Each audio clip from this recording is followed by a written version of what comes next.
Okay.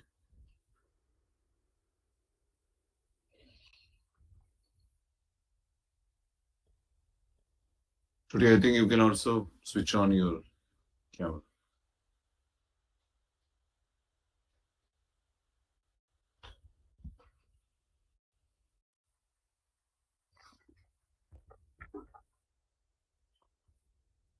Shall we start?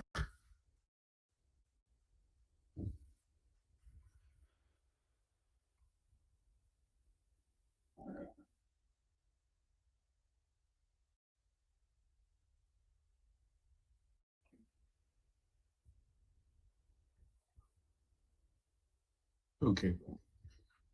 So, good evening, one and all who have gathered here. Even though it's a Sunday evening here in India, we are not, in fact, trying to languish over a holiday, an evening where we are trying to spare some of our valuable time for an interface with a person who is very, very special, and her experience, or rather her tryst with international law, started in, or rather it manifested in 1990s, early 1990s, when she was a law student here in Kerala Law Academy, affiliated to Kerala University. And she had done creditably,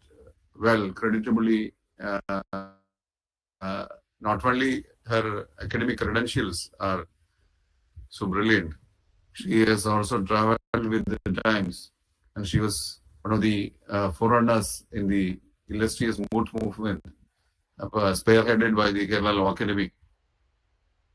And when I will read on her profile, you will be getting to know as to her credentials, how she has shaped up her credentials.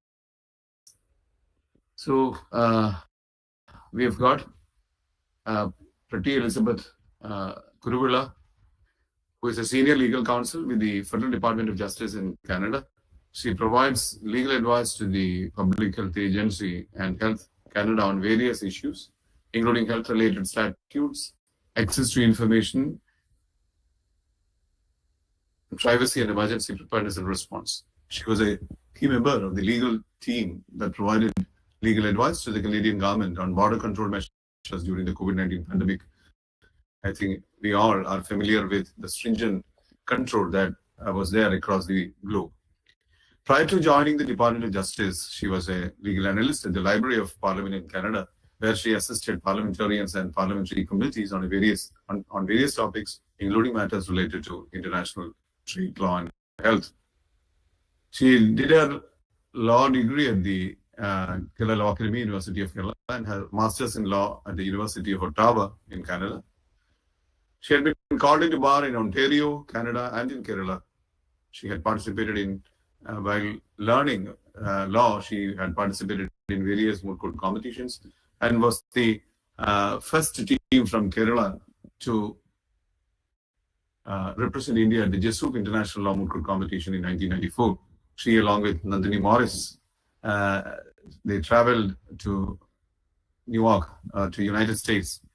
That was one of the epoch-making event as far as the mooting history of law colleges in Kerala was concerned. She was also selected as the best student lawyer of India in the T.S. Venkateswara All India Moot Court Competition, with our students from the Government Law College Ernakulam will be familiar, because that is a prestigious moot court competition that is in its 21st or 22nd edition, and that's we are consistently holding on. And she was one of the best student lawyers in 1992. So that's Pretty Elizabeth Kuruvilla for you. And today she will be sharing with us her experience for how many years? Close to 20 or more years, isn't it, Pretty? Am I right?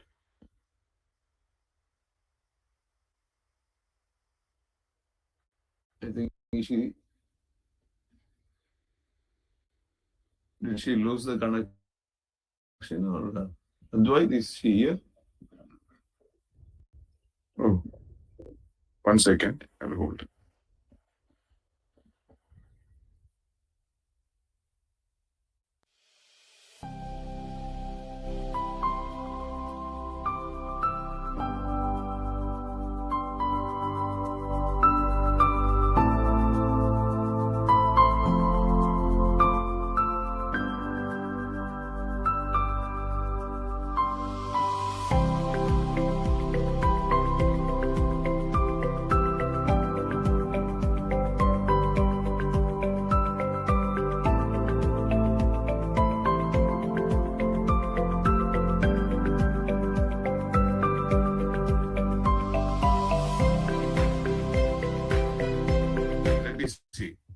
Advait?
So, good evening, one and all who have gathered here.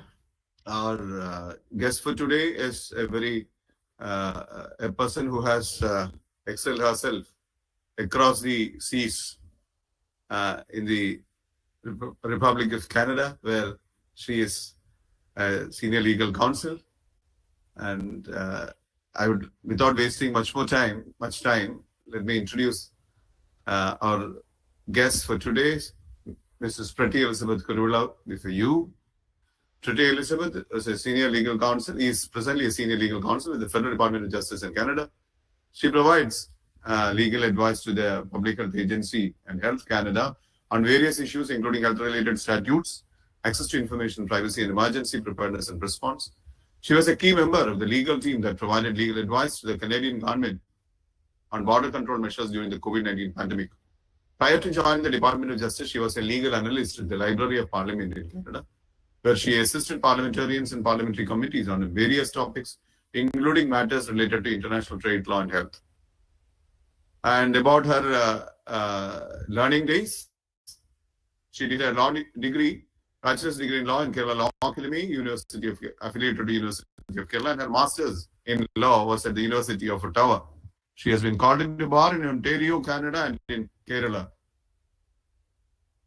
She has participated in various moot court competitions, and hers was the first team from Kerala to represent India at the Jesup International Law Moot Court Competition 1994. She was also selected as the best student lawyer in the T.S. Venkateshwara All India Moot Court Competition, which is a prestigious moot court competition held at the auspices of the Moot Club of Government Law College at Nagala way back in 1992.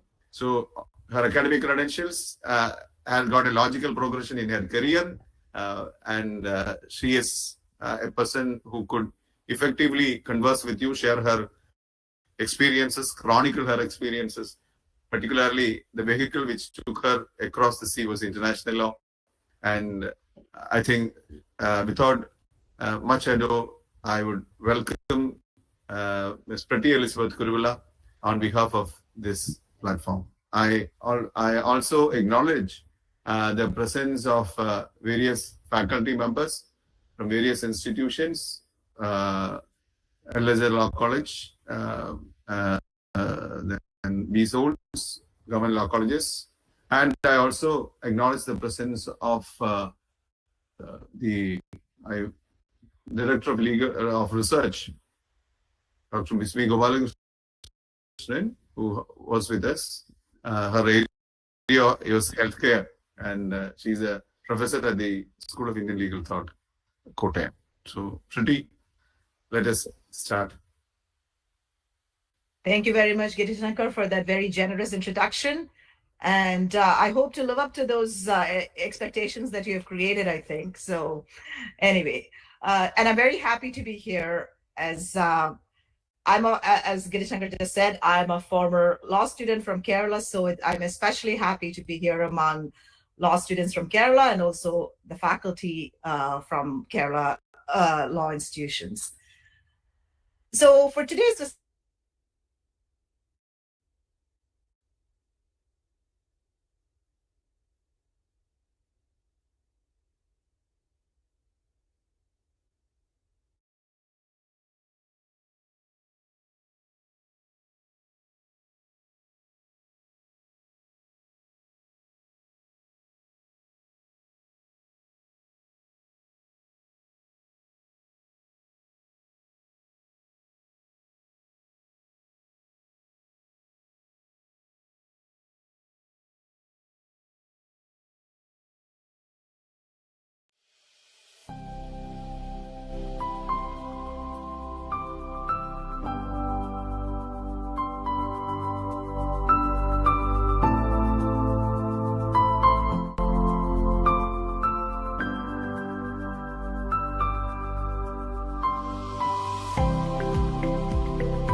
At that time, as a law student, I was, my notion of international law was international law is this elusive concept which lives somewhere in The Hague, and it is sort of out of reach. It is something which is very different from every other area of law. And it is different from every other area of law, and I still agree. I haven't changed that view.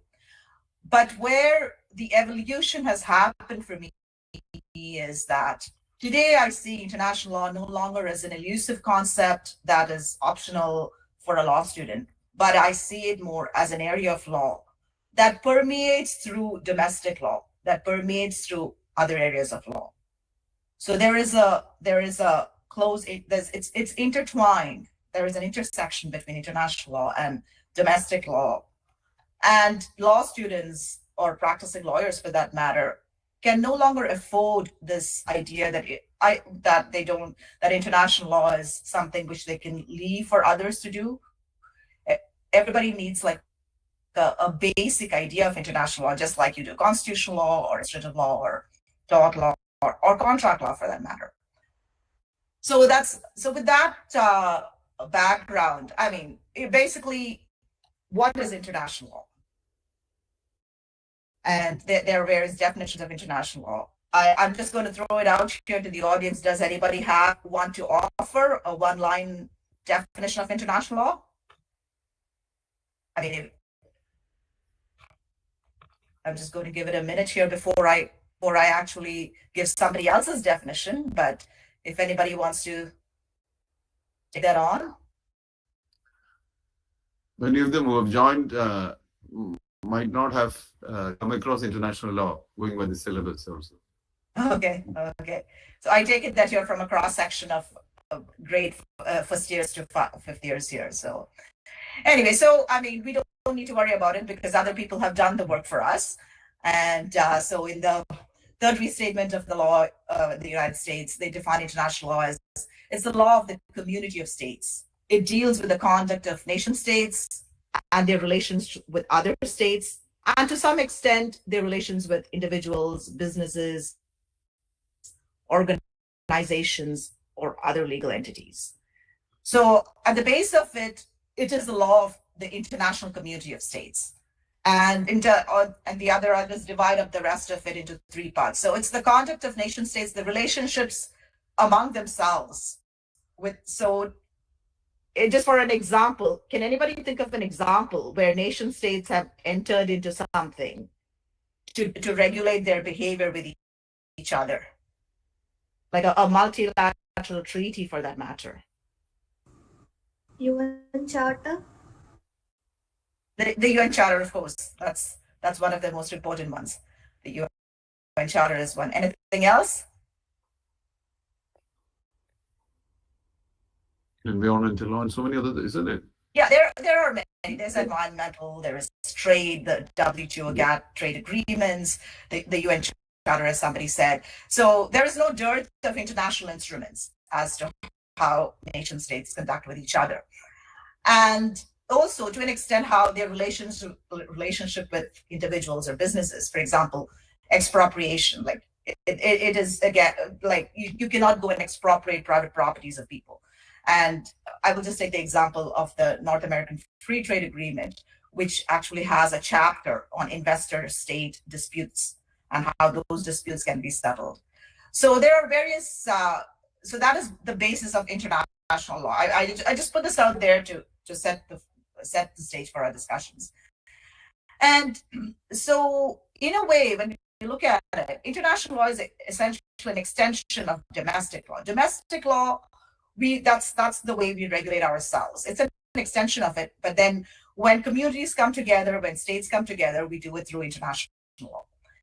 And these intersections between international law and domestic law, that has in fact been necessary flow of goods and persons across the border.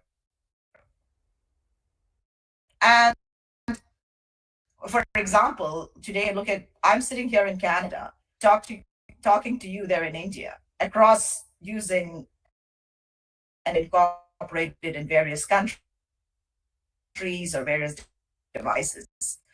So if you think about it, there are various aspects of law that is involved in this discussion that we are having today. And I mean, this is not something that when I was in law school, this is not something that we had even imagined that I would be able to speak to somebody in some other country like that. And Dr. Girshankar and I and some of us from that generation know when we were doing something, we literally went to the libraries, picked up the book. We even used to travel to other states to pick up the book from the libraries there, which today we can get on Google. So the point I was just trying to make is the increased flow of goods and persons, and there are various reasons for this. So the one reason we just discussed is the technological improvements. And this is, we're not going backwards, we're only going forwards with this. These technological improvements are going to remain. And it is also, like I said, it's necessitated. So this global trade and realities, people have to come together. They have to find a way to bring themselves together, and states have to find ways to conduct themselves and for their citizens as well. And the financial markets, for that matter, and everybody knows about e-commerce and how with the click of a button these days you do online shopping, you get things in different parts of the world.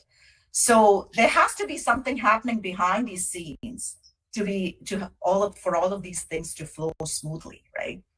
And when we talk about international issues, when we talk about trade issues, we generally talk about it in higher level terms about between countries. But at the heart of it, it is about people. Because when we have trade agreements and when there is a breach, or when there's an infringement of rights, it affects businesses, it affects people. And so that, and when in the domestic context, we are quick to recognize that, but in the international context, not so quickly. So with all of this, so I think all of this is my way of explaining to you how my notions of international law have changed over the years. To say that international law is no longer is essentially as important as it is as other areas of law, because it has permeated all other areas of law. And today a lawyer cannot look at international law in isolation. So that's I will stop there on the first part of the discussion, and I will throw it out open to all of you if you want to raise any points for discussion, any questions, any observations from your end.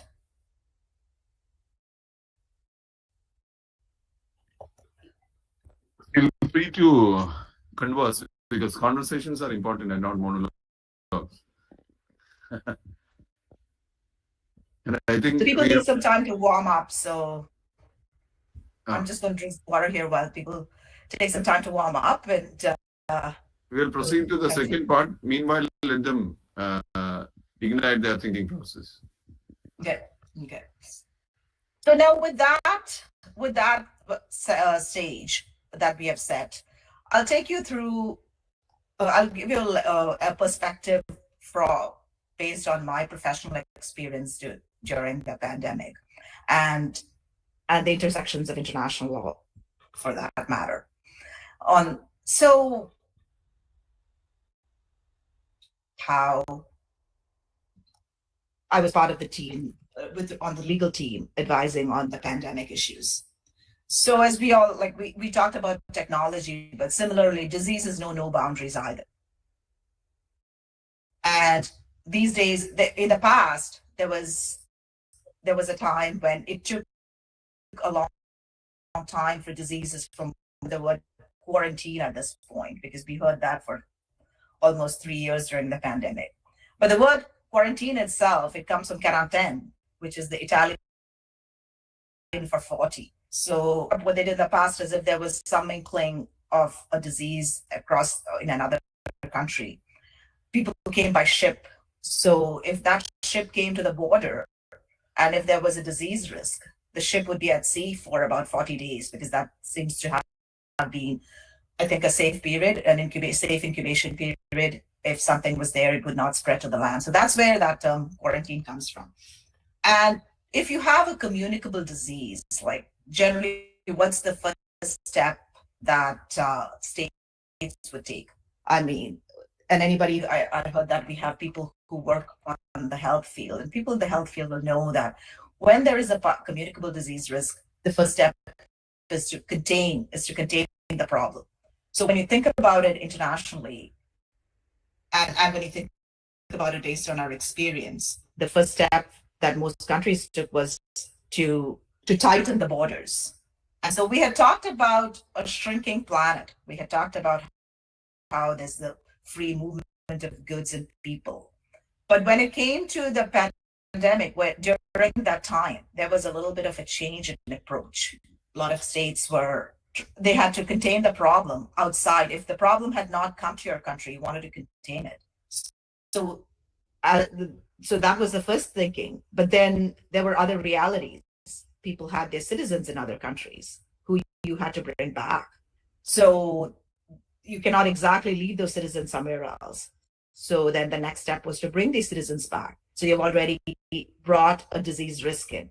But then you have to contain, again, you have to take care of that. And that was done through quarantining individuals and taking other public health measures. So basically, border measures had to be imposed. And when we talk about border measures, so here we have borders it involves international transportation, whether it's by sea or whether it's by air. So international transportation by sea, of course, that will involve law of the sea conventions and international laws related to that. And when we talk about transportation through the air, we're talking about aviation-related conventions. And for a country like Canada, who has an undefended long land border with the United States, we also had road transportation. And movement of people, always there's immigration aspects involved. So all of these aspects come together. All of these international aspects come together when states are trying to control this, in a way, a domestic problem. But however, since disease is no boundaries, the domestic problem is an international problem. So there was no way that you could look at it in isolation and of course the tools that countries used were domestic, but they had to rely on it through international measures, and countries put in a lot of effort to show the legitimacy of their actions through international law. One of the criticisms sometimes we hear about international law is that it does not have this normal enforceable aspect. So which is why it's different from other areas of law. But despite that, what we see is states do put in a lot of effort and resources into showing how their actions are legitimate in the international sphere. And it is in everybody's interest. And of course, there could be other things like retaliations, for example, trade retaliations, and there could be other consequences. But that idea that the fact that it's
epidemiology of the disease. And over the years, there was no tolerance for some of those things. So from a legal perspective, that was interesting because in the early days of the pandemic, the whole world, it was an unknown. And the whole world was, everybody sort of tried to follow a similar pattern. But as time went on, it was harder to get people to understand why such public health measures were necessary. And anything in law, basically, it's a social aspect. There's a social aspect to it in the sense that we need the consent of society. So if society no longer feels the need for it, it becomes harder to enforce these things. And so from this perspective, I mean, from the Canadian, with the lens of how the border control measures worked in Canada. So initially it was very tight, but one of the things that people started to realize is we cannot, no country is an island. I mean, there are some countries that are literally islands, yes, but in the other sense, no country can be on its own. Like, you cannot survive on your own. So for food needed to be brought in, people needed to be brought in. You needed the economy to function. We needed agricultural workers. So there was a lot happening.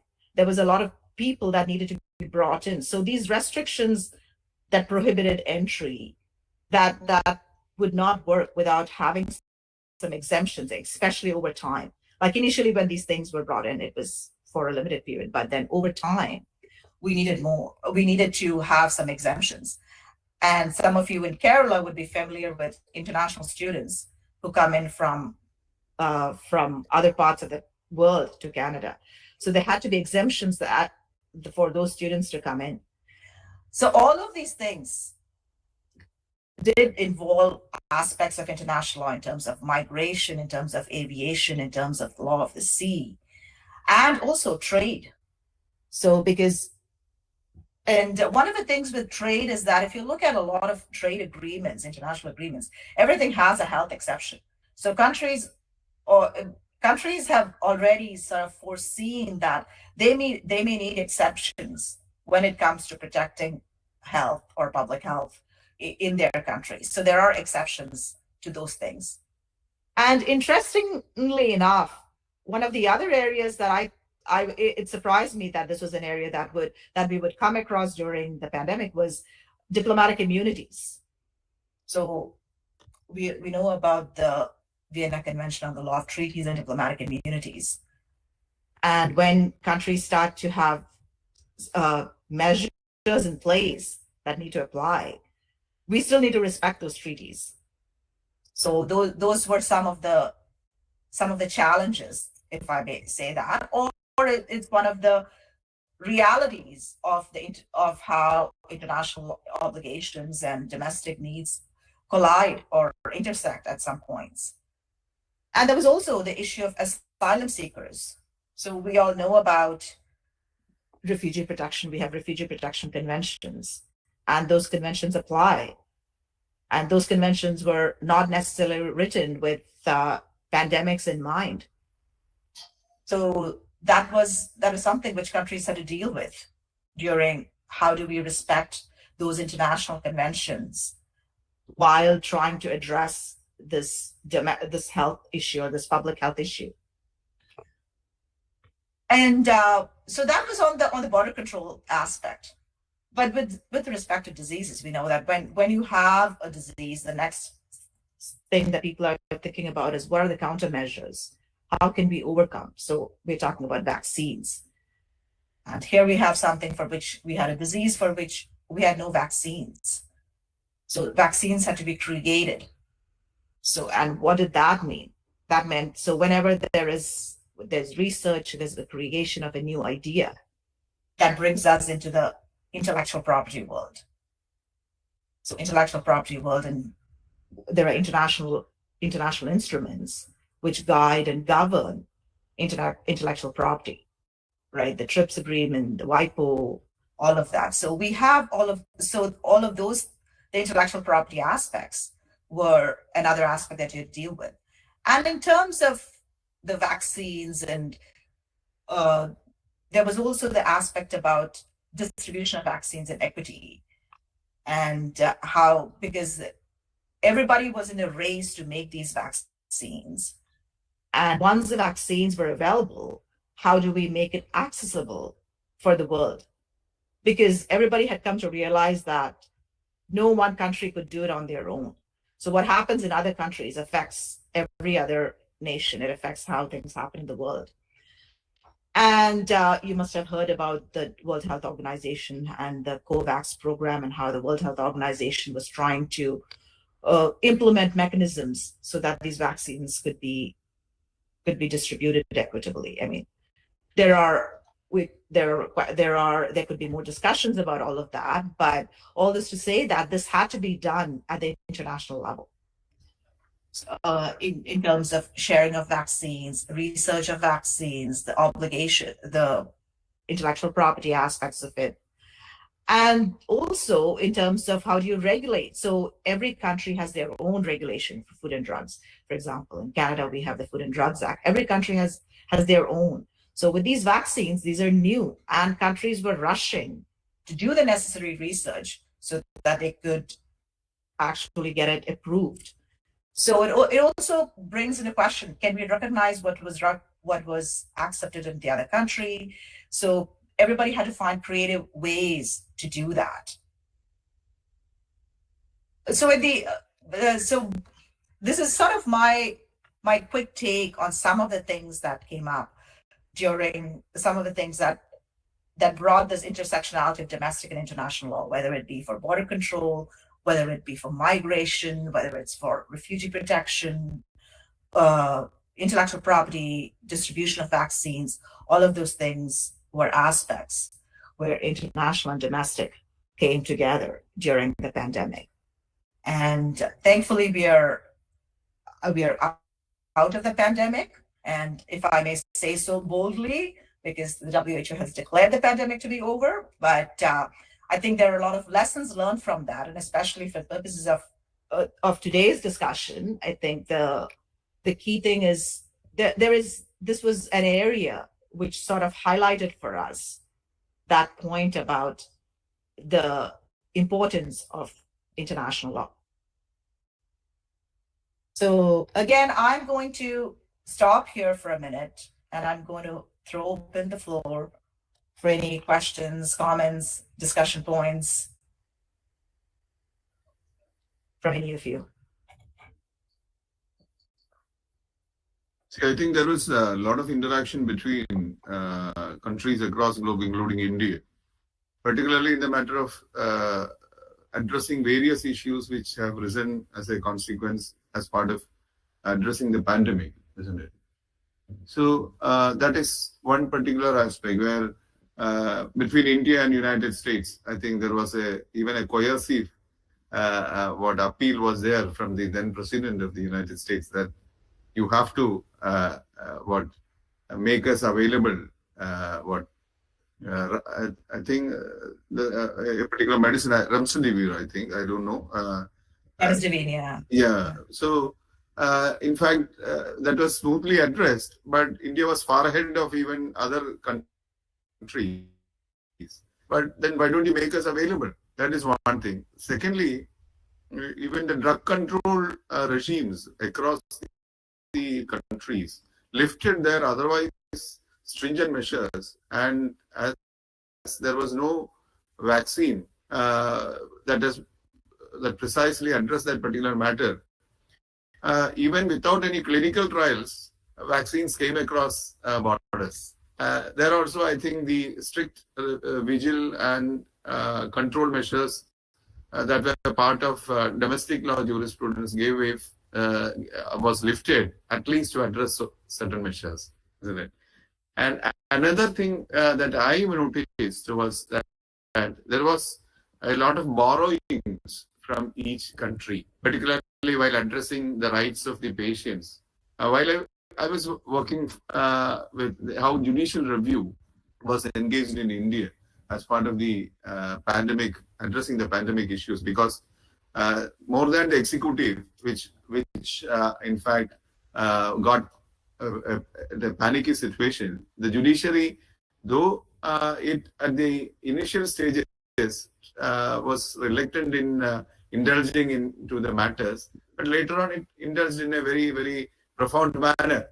So they took the models of judicial review from United States and other countries, and they indulged in a far more profound manner, even though the matters related to policy.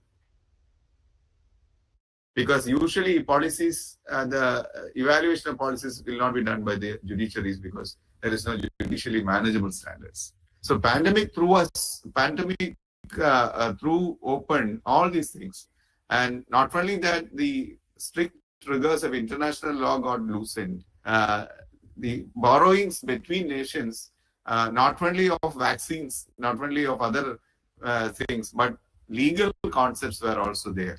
So that is, I think, one of the prominent takeaway when it came to the international responses across legal systems were concerned. That's what I feel, because when a pandemic is a health emergency, and in emergency, the executive will be much more stronger. So it is otherwise called as unbounded executive. That is what our Supreme Court has defined. And so you have to prevail over executive decision. That is why pricing and so many other things, the courts have intervened. So I think the courts were never shy to borrow the concepts that went right, or that were concepts that were subscribed by the foreign nations, and those borrowings effectively supplemented their decision making. That was another traffic between the borders of the nation that occurred, particularly in creating an administrative and legal framework in the matter of addressing pandemic. That is one thing that I have noticed. Yeah. Thank you very much, Juris Shankar. Yeah, those are very good observations. So you made that important point about judicial review standards and how the courts actually sort of evolved with the pandemic in that sense. And one of the things that I found was like, in terms of the pandemic, everything was new. There was a lot of unknown. There was a lot of unknowns scientifically. There was a lot of unknowns legally. And law doesn't exist in a vacuum. So law is always linked to everything else around us, right? So law cannot, it's not black and white at all times. We lawyers there's always nuancing. There's always a gray area. And ideally, we need very clear evidence of this, and we need evidence in order to be able to make decisions. But at some point, especially with this, and even in Canada, there were some litigation during the pandemic and around that topic. But courts did give some leeway for the policymakers, given what they knew at that time. Courts did accept that the evidence that was available was, they had to also go with the evidence that was available at that time. I mean, hindsight is 2020. But at that time, the executive had to take certain decisions in order for the betterment of the society. And I think that recognition was there within the legal system as well. And then to your point about clinical trials and regulation of drugs and all of that, I mean, the regulation of drugs every country has their own regulation. Sometimes there is, of course, there are recognition among countries, like, for example, the EU, the European Medical Agency, they have, and for that matter, the European Union itself, their borders are more and more, they are loosening that up so that they can have one big system. And we are seeing that around the world too. Like, we're seeing trading blocks, and reducing those border restrictions are sort of seen as a good thing. I mean, of course, every state maintains their sovereignty, but for practical reasons, we need to soften those border restrictions so that things can move smoothly. And the clinical trials at that time, clinical trials had to be done. There was no way that you could do it without the clinical trials. It had to be done. It had to be done at a much faster pace than it is. And the regulators across the world had to act faster than they normally would and make those decisions about when you do these decisions about drugs, and it's a risk benefit analysis, right? So in that context, those decisions were based on the risk benefit analysis, based on the evidence, the best evidence that they had at that time. So that's so from the clinical trial perspective, yes, there were clinical trials done, but everything was done in a more accelerated, in a more and of course the rigor was there, but we have all kinds of people have their views on these things, and this was pandemic was also the perfect example of all kinds of information being disseminated from all kinds of platforms, good or bad, both together. And sometimes the not very credible information, whoever speaks louder, sort of got more attention, which was part of the problem in addressing these things. So that's yeah, that was interesting to watch it from the legal angle. And the other part, you also mentioned this aspect about foreign judgments and how the courts actually took foreign judgments, because and that I think that was, we often say, right, the persuasive effect of law in foreign countries. And courts have always done that, I think, in the past. But here was another example where the courts were looking for more. And if they got it from the foreign country, they took those persuasive arguments from the judgments in those foreign countries. Yeah. So anyway, thank you for that, Gilshankar. Those were good observations. And another thing that anybody who can, because there is a eloquent vacuum that is. Yes, Bismi. Bismi Gopalan, who is intervening, is the director of research at the MG University, and healthcare is her pet topic, the topic of interest. And she has done wonderful research, and she's guiding so many research scholars. Bismi, please. Thank you, sir. Thank you for that enlightening talk. I was just, as far as the vaccine, the COVID-19 pandemic is concerned, on the general, we were talking about equity, like ensuring equity. But there was a paradoxical situation also, because there was actually a vaccine apartheid, because there were several constraints as far as availability, affordability, and accessibility of COVID-19 vaccines were concerned. And second thing was that there was no consensus as far as the TRIPS waiver issues are also concerned. So on two issues, you could find certain aberrations as far as the international law and as far as the reaching consensus of different countries are concerned. So that was what my quick observation relating to this COVID-19. Yeah, thank you very much, Ms. B. You're right. Those were concerns. Those were real concerns that were very concrete, and people have raised that. And in terms of aberrations of international law, I mean, international law is like any other area of law, right? I said there was an intersection. So the intersection between international law and domestic law does not always need to be smooth. So there were definitely issues on that front. And you mentioned about vaccines and the equity aspect. So in the next part of my discussion, I'll talk about this pandemic instrument. You probably know that, working this area, about the pandemic instrument that the WHO is trying to negotiate among nations in terms of our next pandemic preparedness. So, and even during the pandemic, the WHO had come in trying to resolve that issue.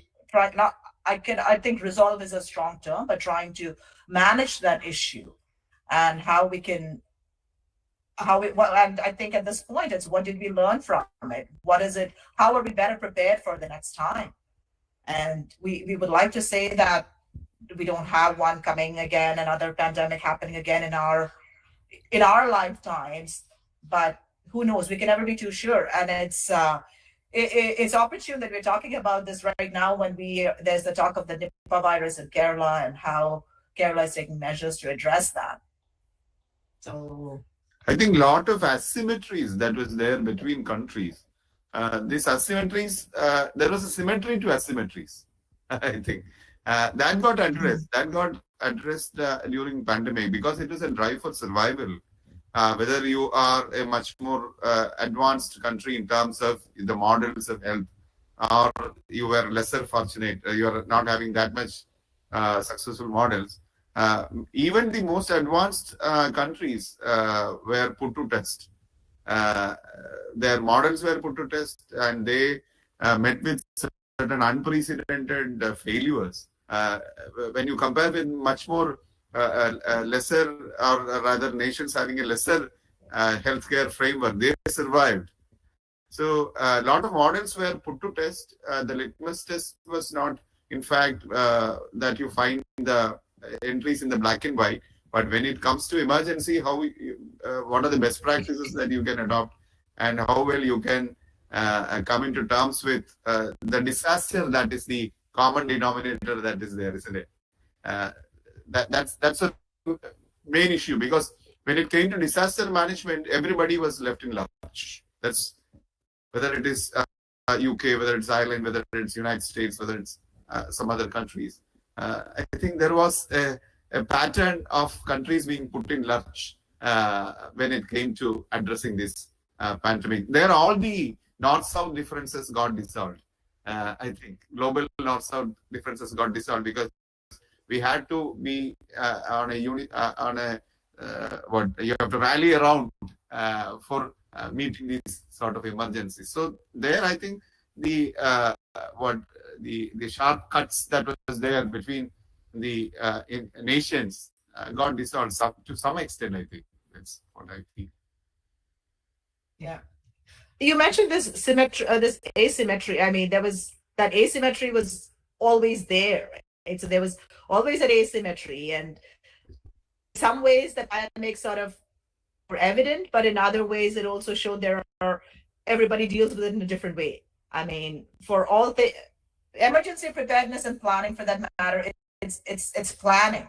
We just don't know how the plans will work till such time as you have the emergency. And so this thing took everybody by surprise. Didn't matter where you were on the scale of economic development, whether it's even as a country or even as people. Like my dad used to joke that, oh, well, Mr. Birla is sitting at home and so am I sitting at home here. Nobody can do anything. And so that was the same for people. It was the same for nations. And how each one addressed it was also different. If you had it depends. A stronger healthcare structure, a stronger healthcare infrastructure is always is a good step. The theory is that you're better prepared to handle these things. But again, it depends on the thing that comes, and it depends on the population and how it's addressed at that time. Can you quickly respond to the volume of pressure that was exerted on you as a legal counsel for the Health Canada as well as the Health Department, particularly during pandemic? A quick response. Well, the volume of that, I don't know whether I can give a quick response, because then, but it was a lot, because it was a lot of pressure. I'll just put that.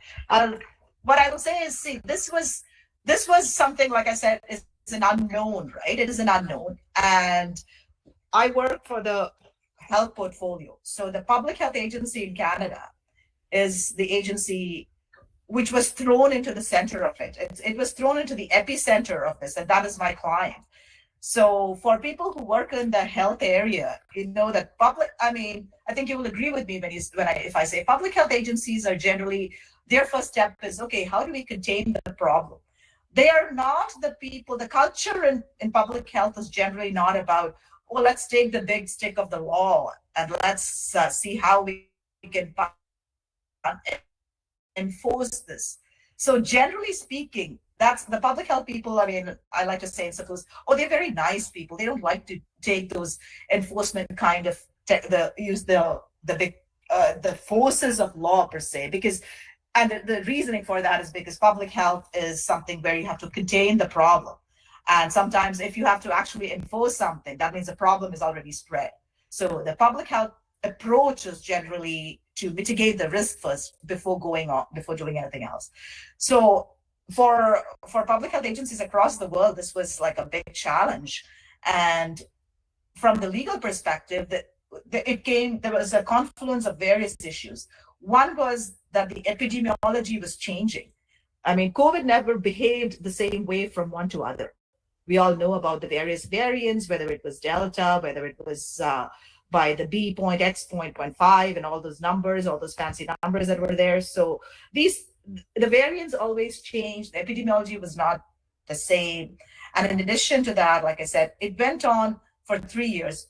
When you start something with an emergency order, the thinking at that time, and some of us who work on the legal team, the thinking was, well, it started off with, yeah, and I think more like most countries, it was repatriation of citizens at first, and did that. And we thought, okay, we can sit back. Once you bring those citizens, you repatriate them, then legally, you can sit back, and then you can maybe not worry about it. But boy, little did we know that this was just the beginning. And then you had to, and also on the domestic front, when you're trying to use a law in order to do something which is not normally done, there are various aspects involved. Like, for example, you start with the statutory interpretation of the law itself. This is not like a law which was used and you have enough jurisprudential guidance. You don't have that. And now we are talking about people's rights. We're talking about people's fundamentally protected rights. Talking about right to movement. We are talking about rights of testing people. We are talking about asking people to stay in quarantine. I mean, in some ways, you're telling people not to move around, which legally sometimes in other contexts we use the word detention. So, and which again which raises fundamental rights to like life and liberties, as you all will understand. But of course, any fundamental right, we always have those reasons, or I wouldn't say those justifications when the state can take action for when it's necessary for certain reasons. So all of those things. So one of the things I found with the pandemic, like strictly speaking, from the legal aspect was, it was not just, I had to deal with various aspects, even in domestic law. It was constitutional, it was administrative, it was, I mean, health law, of course, there was statutory interpretation, there was dealing with various statutes. And when you're talking about border control is not just one statute. You have health statutes on border control, you have immigration statutes, you have enforcement. So all these statutes had to come together. And just for interest here, there were over 80 emergency orders that was issued that were made in Canada during the pandemic under the Quarantine Act. And these orders were changing on an average almost every month. So we were always in a cycle of preparing an order, implementing that order, and by then the epidemiology had already changed and you had come up with a new one. And because these are emergency things, you have to keep reassessing it legally. You have to reassess it to make sure that you still meet those fundamental conditions that were set in the law. I mean, that law had, to make an emergency order, there were certain conditions. One was that there had to be an outbreak in another country. It would have had to cause it would contribute to the spread in Canada. There were no other alternatives available. So there were a couple of conditions and you had to keep reassessing that. So I know, Giri Shankar, this is not a quick answer, but in terms of the pressure, yes, it was, as a legal counsel, there was a lot of pressure in terms of giving practical legal advice within a challenging, and that you did not have a lot of time very often because things were moving quickly to the executive so that they could make reasonable legal decisions. And for us legally, we always say these are the legal risks. So, but these things have to be looked at in context. So it was it was long hours, very long hours during the pandemic, but it was also, I will say, one of the most interesting periods of my professional career. Because contentious issues of civil and political rights, socio-economic rights, how long you can clamp down on individuals, then if so, in how you can, when their movements are restricted, fundamental civil and political rights are restricted for a long time, then it will have an indelible imprint on socio-economic rights, because then it comes to livelihood, starvation, and so many other things, isn't it? So it's a harrowing experience as far as people are concerned, and the administration will be taken to task, and particularly legal counsel. or an array of legal counsels having the duty to guide the executive will always be put to test on a daily basis also. I think there is a question from Preeta also. But the litigation status during the COVID period, I think that was the question, right, Preeta? Litigation status. So just on in the beginning, actually, I mean, I'm talking from my perspective, from what I had seen in the early days. Thankfully, there was not as much litigation, but to that point that we discussed, over time, when people start to question this, that's when the litigations started to happen. So we have litigations that started to happen as this thing progressed and as the orders were in place over longer periods. And during COVID, I think this was probably somewhere around 2021 or so, where 2021, middle of 2021, if I get the dates right, we had got some good decisions. We had got, when I say good decisions, I mean from the perspective of the laws that were made, we had some favorable decisions from the court supporting which supported some of the decisions that the government had made. And litigation is there is still continuing litigation. It's not over. So this was fodder for litigation, especially over time. So we'll have to wait and see what happens and how these things pan out. But I think that will be a topic of discussion in itself, but maybe not now because we don't have all the answers yet. And we all know the courts it takes some time. And now the emergency aspect is gone, right, for some of those things. So that's, does that address the question, Preeta, like at least generally? And like I mentioned, I'll talk about these things generally at a high level. I will not go into detail. Okay. Then, see, there are so many students here, but why don't they open their mouth? Can I, sir? Can I? Sure, please. I'm Shyam. Hi, Miss Pretty Elizabeth. I'm Shyam Kumar, a first-year student of Government Law College, Ernakulam. During this discussion, I understood that, yes, we have international law, but when it comes to implementation, it's a real struggle, which I understood. So my query is, we have International Court of Justice, we have UN bodies, we have treaties amongst countries. So according to you, how could we how do you see that to get this thing implemented? What is the best approach to be done with all these bodies existing, but still we don't have effective international law? Means it hurts somewhere also, because for India also we had approached International Court of Justice many times, yeah, but then the output which is coming in, we often see it is quite delayed, or to some extent not giving the result at the time when it is required also. So with those things happening, what according to you could be like the best thing which could be done to make it more effective? Can you please throw some light on that part? Thank you very much, Shyam. That is an interesting question, but that's also $1 million question, I think, which many people have been trying to answer over the years. Many professors have made attempts at it, but I think your question is, how do we enforce it? How do we ensure that what is a good enforcement technique? And as I mentioned earlier, that is one of the criticisms of international law, that the enforcement techniques are not strong. I mean, unlike in the domestic context where we have police forces or fines and those kind of things, we don't have that same level of enforcement. But one thing I will say is, generally speaking, states have an interest in obeying these laws, because today it is for one, tomorrow it's for another one. It is in everybody's interest. So International Court of Justice is at the high level. But there are other areas in international law where there are clear dispute settlements mechanisms, in the sense, for example, in the trade area, or when there are other international instruments which have arbitration processes. So the dispute settlement mechanisms, to an extent, that is the way that helps with the enforcement. And like many things, money talks.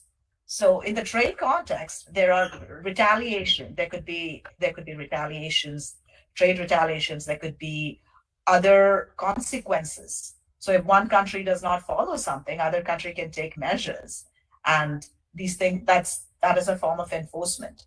And even at the International Court of Justice, well, there is no policing available, but countries do make an effort to make their case and to show how they are doing or not doing something. So I don't have there is no one correct answer to your question, Sham. I think your question is a broader level. It's a more philosophical type of international law approach to these things.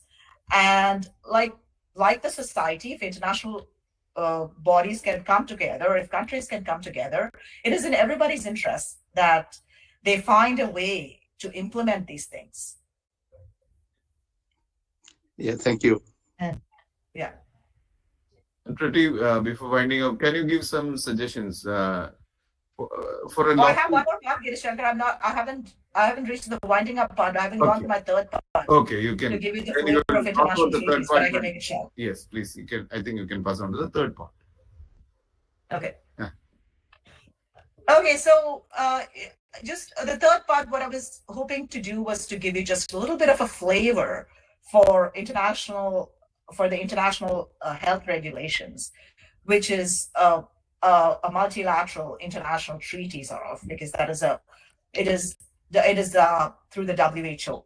So the international health regulations, I don't know how many of you have heard about that, but you all have definitely heard about the World Health Organization, which actually was thrown into prominence during the pandemic, and that is the authority. The World Health Organization is the authority that directs and coordinates health within the United Nations system.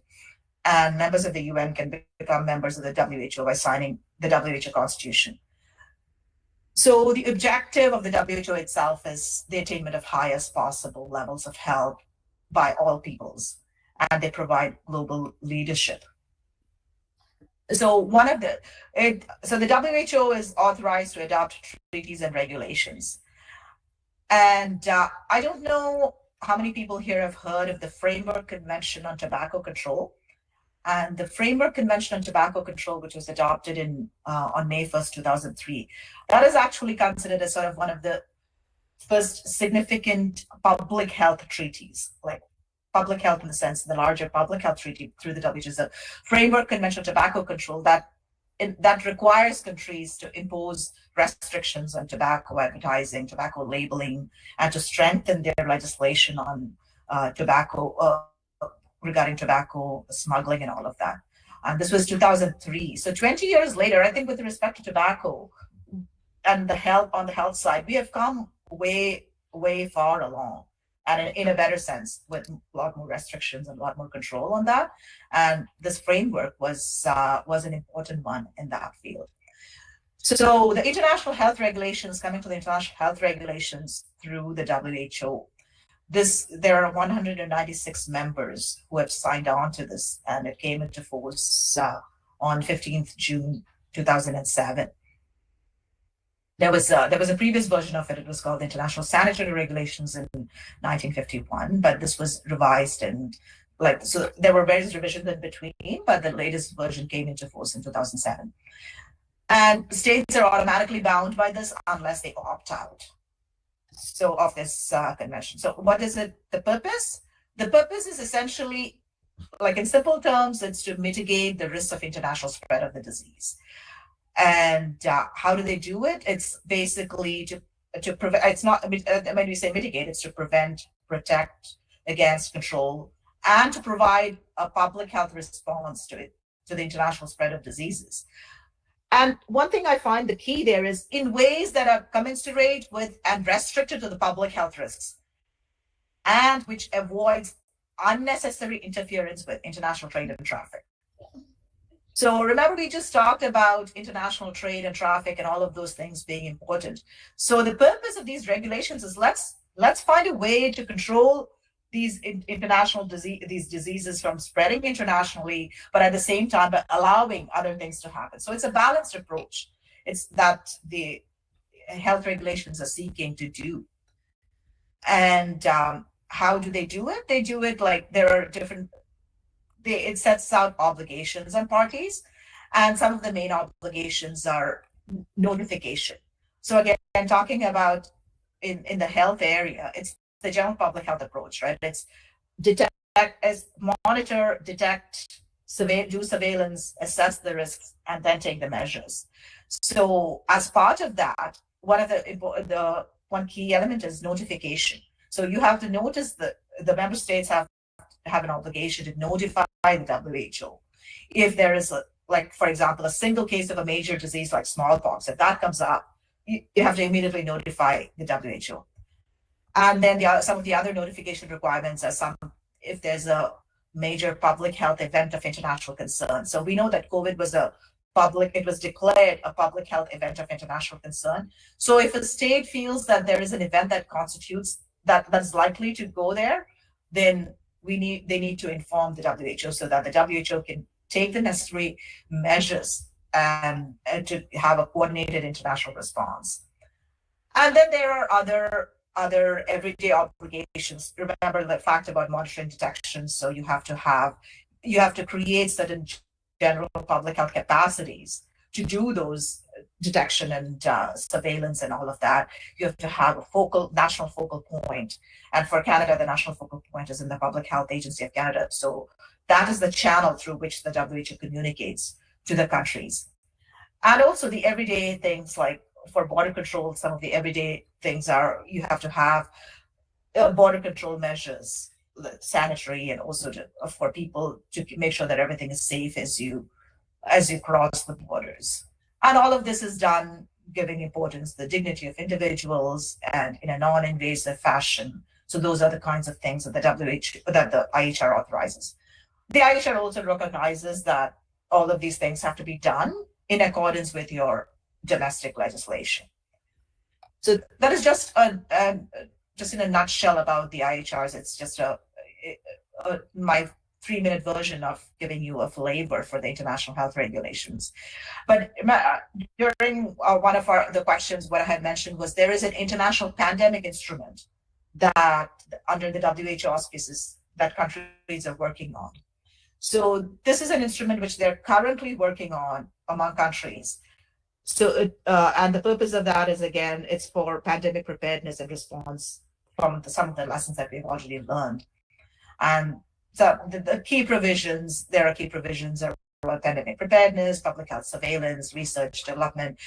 But one thing that might be of interest for this discussion, especially based on some of the previous questions, is there are discussions going on about the transfer of technology and know-how and benefit sharing. How do you get access to some of those samples? And how do the countries that provide these access get to benefit from that? So access and benefit sharing, those are some key aspects of those discussions that are going on. I mean, it's a WHO, it's an international negotiation. It'll take a long time. And just for a little bit of a tidbit, I don't know if you have heard this, but there is some kind of a general thinking that some of these pathogens originate in warmer countries. So, for example, like COVID or Nipah, some of these, there's something conducive in the warmer countries. So the samples may come from the warmer countries, and the technology may be in the not so warm countries. So people have to find a way to get the samples, but also at the same time to share the benefits and the research and technology know-how so that we as the global society can respond well to the next pandemic or the next major event. And out of interest is so that you know that there's a section on strengthening prevention and preparedness through the One Health approach. And that is being co-facilitated by India, Tanzania, and UK. And the One Health approach is essentially how plants, animals, human health, all of these things are connected. So that's called the One Health approach. So it'll be interesting to see what comes out of that. They had discussions just to the beginning of September. There is going to be more negotiations in November and December, but international negotiations are always slow. And I'm not sure if people have heard that very recently. It's on September 12th. There was a big push at the United Nations General Assembly to put health on the agenda, because given what we have gone through and the various humanitarian and the climate-related crises and the health crises that are going on. That's one thing we did not touch on, but I'll just throw that for a minute here about climate-related crises. We have been talking about diseases and disease control, but as we all know about the climate change and the effects that it's causing. And one of the things that might cause is climate-related health aspects. I mean, sometimes with 40-degree weather, and if it starts to go up, where is that going in the future? And there is this term people call the climate refugees. If there is, because that's there's a lot of sea erosion that's happening. Some countries are losing their landmass, and you must have heard about Tuvalu, which is a Pacific nation on the seacoast, where they have lost a lot of their landmass, and they have declared themselves to be a digital nation. So what exactly for now, we think it's more symbolic than anything else, but it was the Minister of Justice who made an announcement. They're declaring themselves to be a digital nation. So they want their culture and traditions and everything to be saved digitally, because as their landmass gets eroded more and more, they are afraid where things are going. But at least so far, we have only the one example, and who knows what's going to come from there. So I think that winds down my part of what I wanted to discuss with you. So I'm open to questions, and I'll just take a minute to congratulate the Juris Trailblazers initiative. I think that's a great initiative. And for the law students here, this is your time. Like, I'm talking about somebody as I've been in law without dating myself. I was out of law school more than 25 years ago, but I think that is the best forum, where that's the best time, where it's like sponges and you have the most time to think about and explore other areas. I mean, I know we have exams, we have moods, we have all kinds of things, but now when I look back, I think I can confidently tell you that is the best time to explore different things. And once you start with something else, then you go down some levels. But here is your opportunity. So take advantage of these type of initiatives like Juris Trailblazers. And good luck, everybody. Thank you very much for listening to me and sharing this time with me. So if anybody has any questions, I'm still available.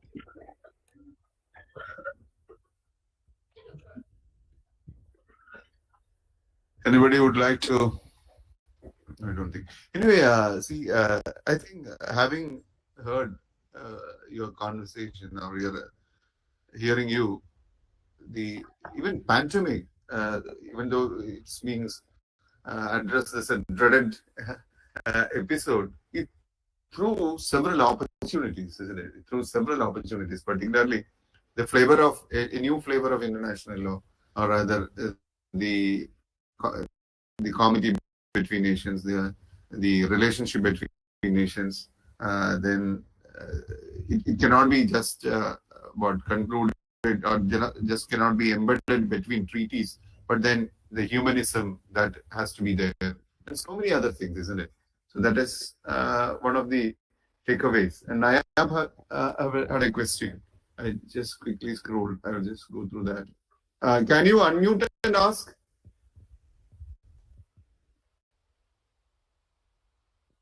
Can you unmute and ask?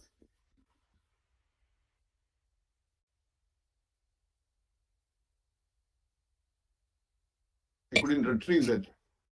Yes, regarding immigrants from Tunisia and another major area is environmental law and Paris Agreement as today. The world is grappling with climate change. It's need of the hour to implement more environmental legislation, and also it's a hope that the advisory opinion of the ICJ is on the way. Yes, that's an observation, right?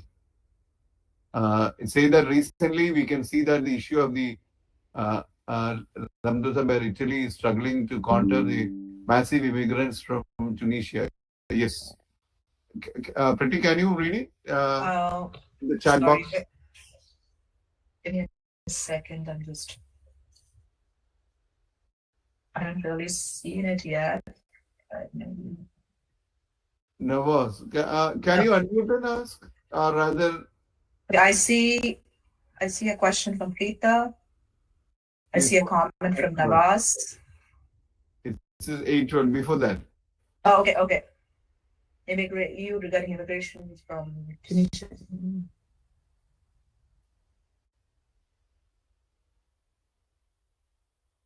The entire hope is on the ICJ advisory opinion.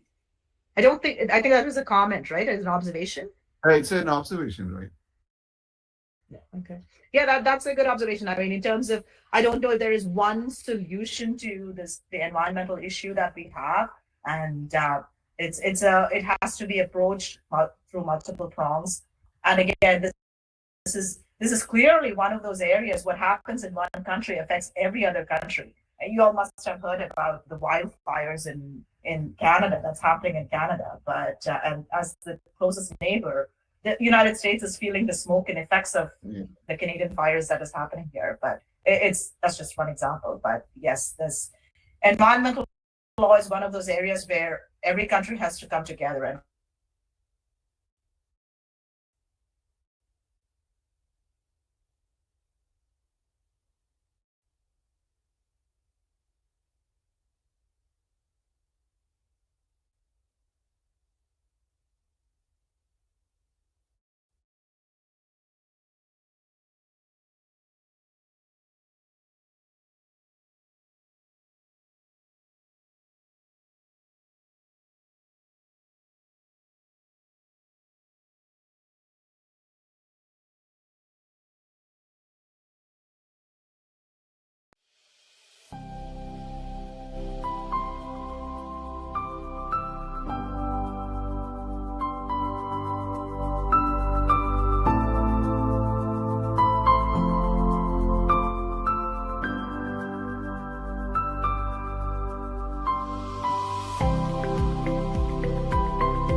particularly they are taking international law because they have got certain limitations because when they spot a university, and they will be they are constrained to take the courses offered there, the programs offered there, and many of those programs will be having a complexion and character of international law. But the paradox is that they might not have employed so much time for learning international law during their undergraduate program. So that gap is always there.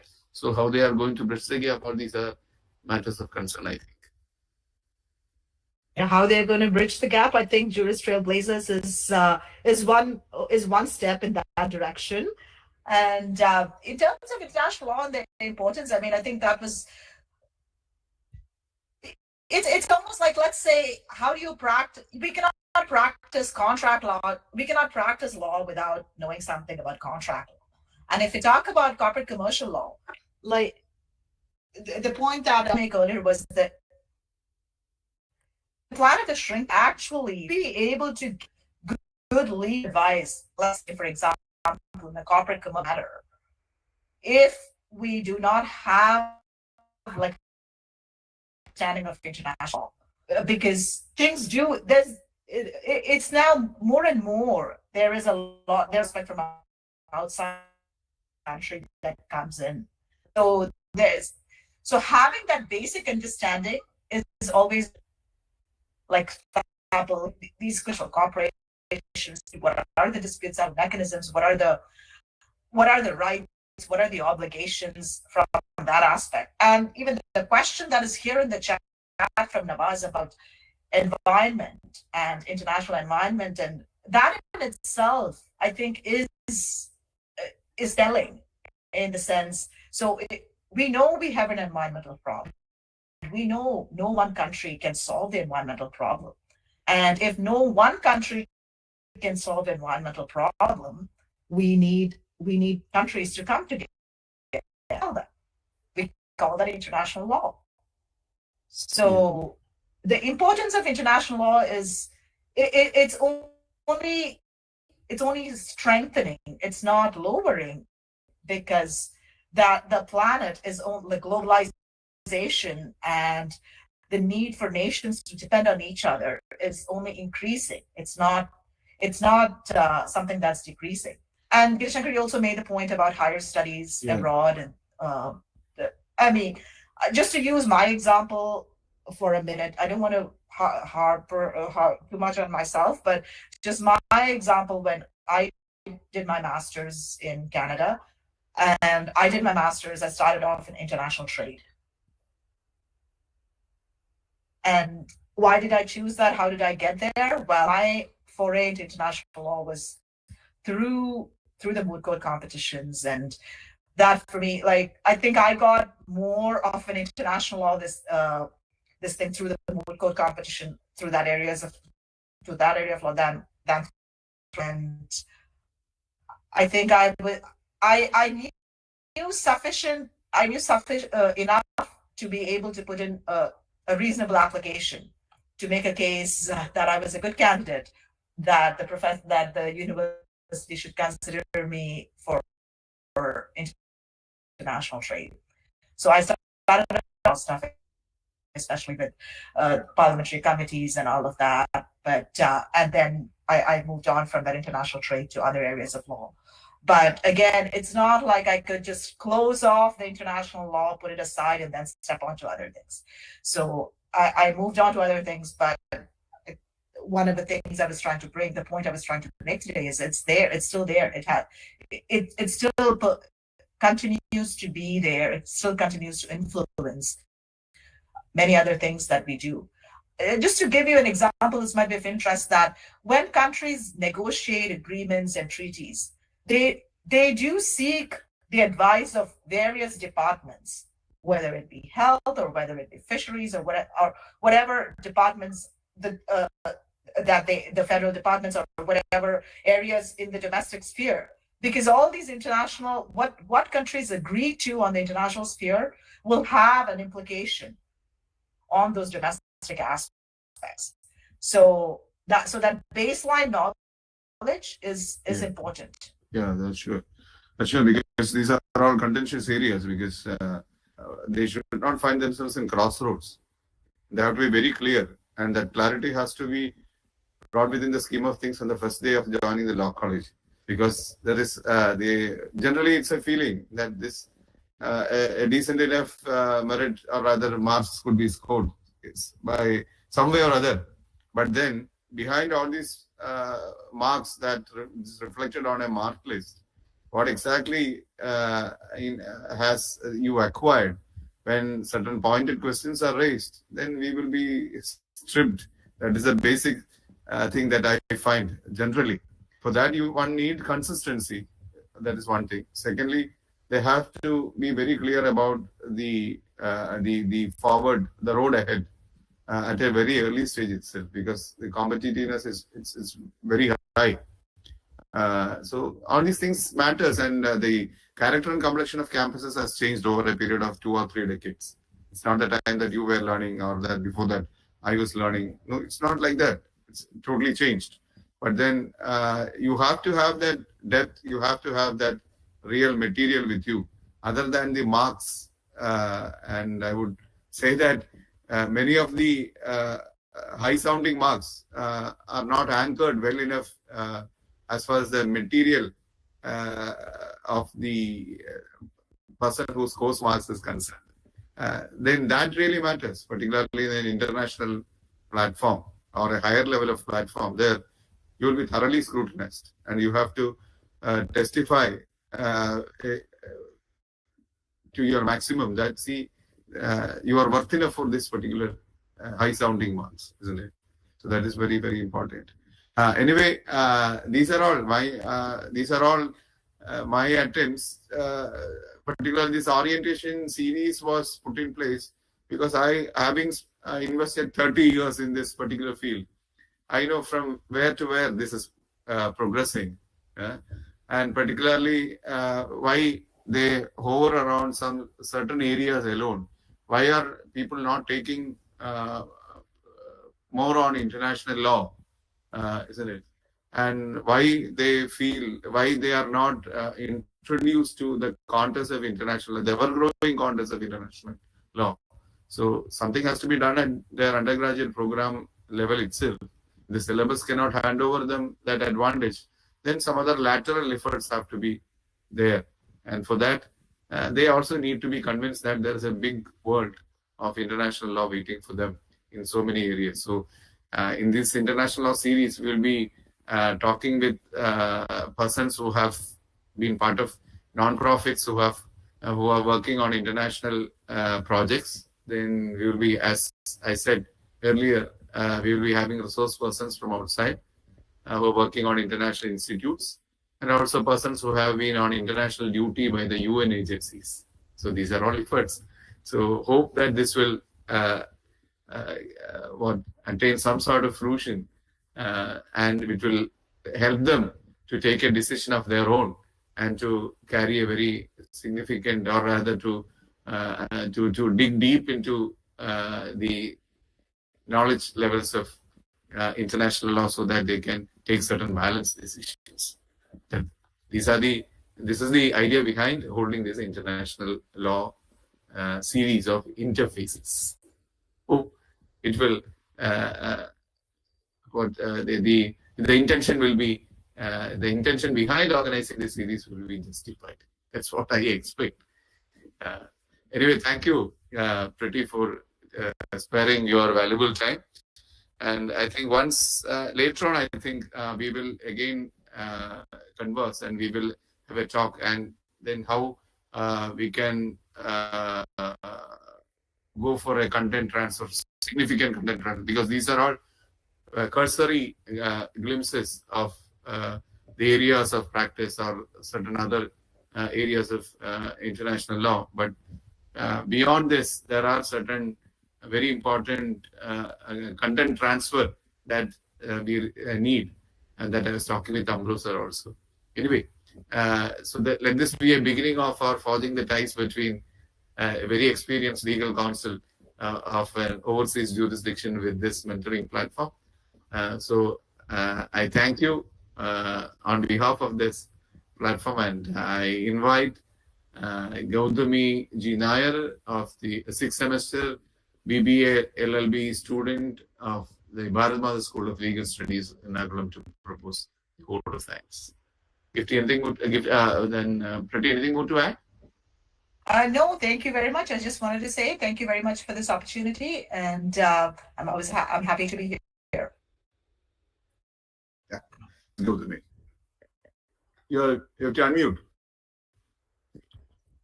You have to unmute, please. Good evening, everyone. It has been such an honor to be part of this wonderful lecture. On behalf of Juris Trailblazers, I would like to extend my heartfelt gratitude to our esteemed speaker, Mrs. Preeti Elizabeth Kurvilla, Senior Legal Counsel, Canada, on the topic International Law, Perspective of a Health Lawyer. And sincere thanks to Dr. Girishakar Saab, who coordinated the lecture throughout.